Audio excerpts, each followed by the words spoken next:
So here we are in what is bound to be the last turn, power grid. Purple is putting this plant up. It's a $40 plant. They're going to put it up, but they can go pretty much as high as they like on this. This will put them up to the ability to supply 19 plants. They can bid a lot on this. We'll see where it ends up and for how much. Well, Purple got it fairly cheaply at 59 bucks. They pretty much needed to assure this, and nobody was really willing to push the issue, even though a number of people need a 6 to have a chance of winning. The barrier comes to, well, what can you bid on this one now?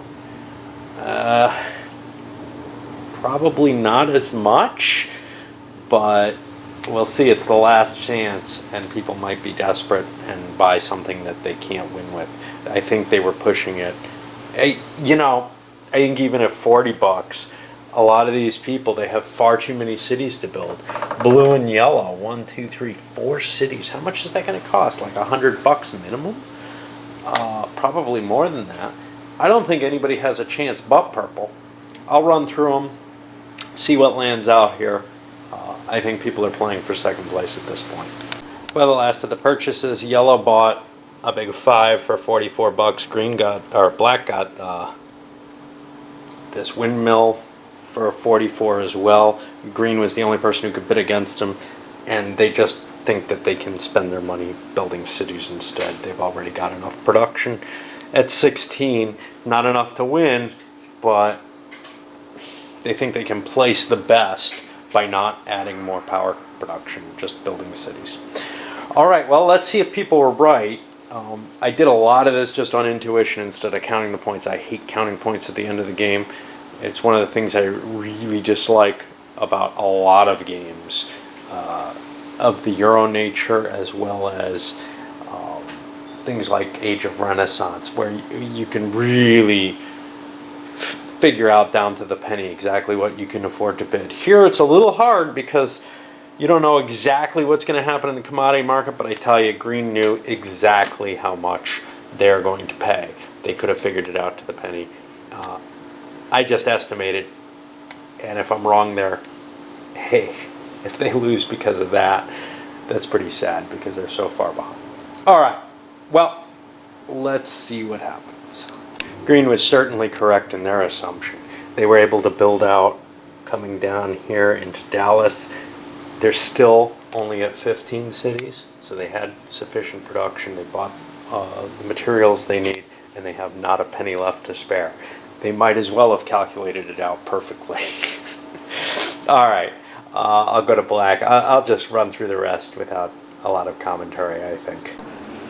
So Black chose to build, I lied about how much I was going to give this, up to their maximum of 16 cities on the board. That puts them at the position that they think is going to make them closest to winning. Now, the question is, does Blue have enough to make their full 16? Does Red? Green, we already know, doesn't. Yellow only can hit 15, so they're out of the running as far as we're concerned for Black. So now, there's the, okay, I'm going to throw some of my money to make it harder for Purple to make their win. If other people can help me with this, can they? Green could have, but they have no cash. So the only person who could is Yellow. They could buy 2 oil. We're not going to be able to stop them. So it was probably a bad move to buy that extra oil. That was worth 18 bucks. If Black loses by 18 bucks, it's their own stupidity here. They made a bad decision, I think. So Purple ended up winning, getting up to their full 19 production fired off. Nobody else broke 17, but I noticed something interesting in the rolls. If someone else had broken 17, and Purple's sitting here without resources, they're not allowed to buy more resources, which means you could be set up for a win as they were, but if you haven't stockpiled what you need to make the win, and the most they could have stockpiled and still made the win was 13 garbage, you can't win. In fact, you might come in very far down indeed if that's the case. And this is something I didn't keep in mind. Now, I don't think anybody was close. Blue, for example, is the only person who had cash. They only had enough money maybe to expand into another city. Maybe. I don't think they actually did, but did they? 10, 16, well, I don't know. But they wouldn't have had the power plant or the power to charge it up.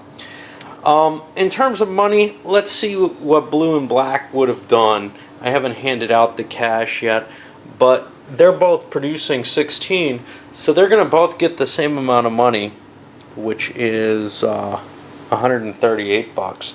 But let's just see if black would have been within that 18 bucks. They would have hit 22 here.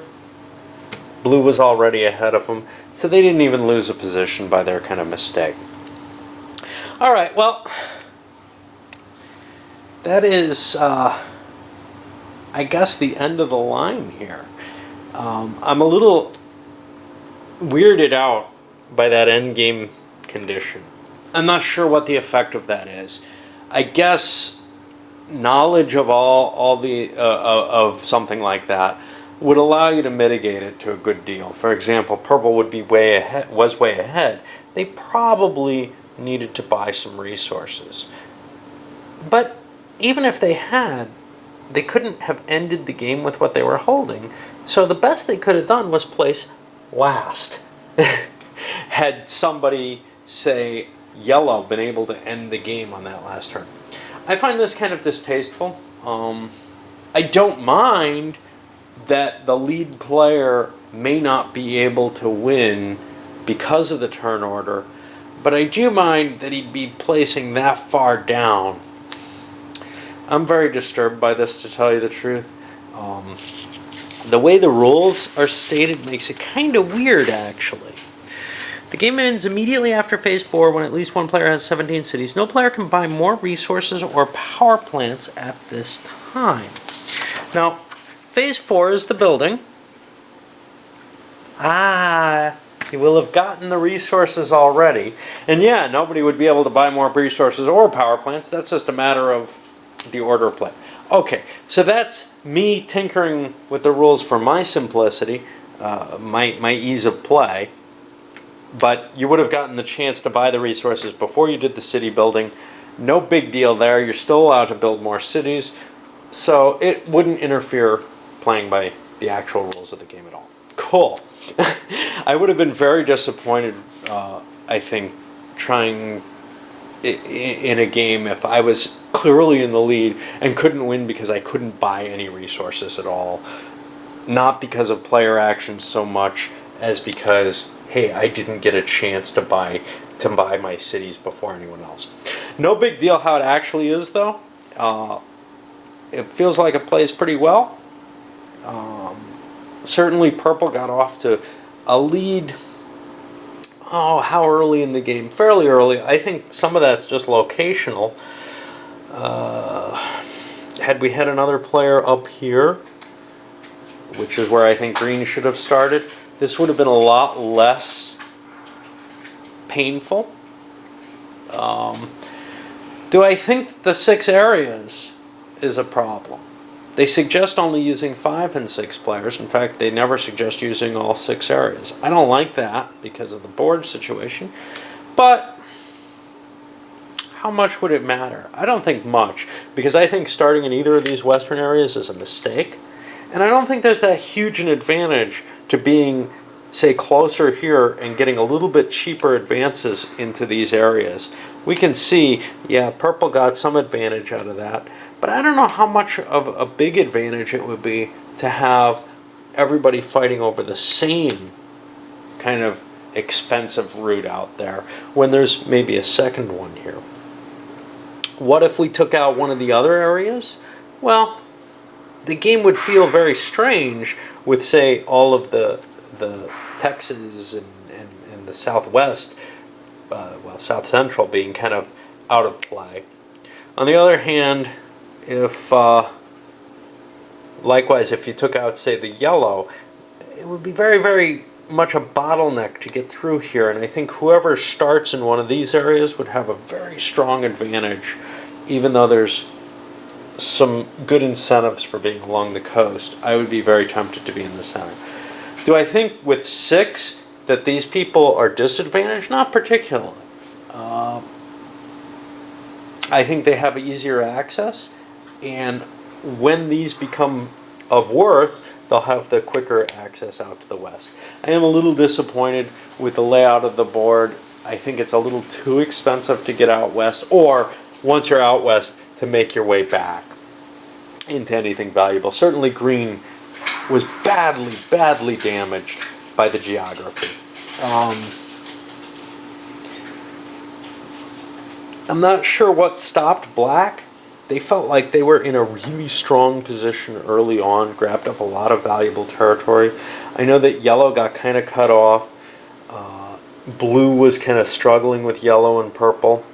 Red was not in as advantageous a position early on, but black, it felt, had, I thought, the biggest advantage. I think they got screwed over, maybe in some bidding, or maybe they spent too much on a purchase or something.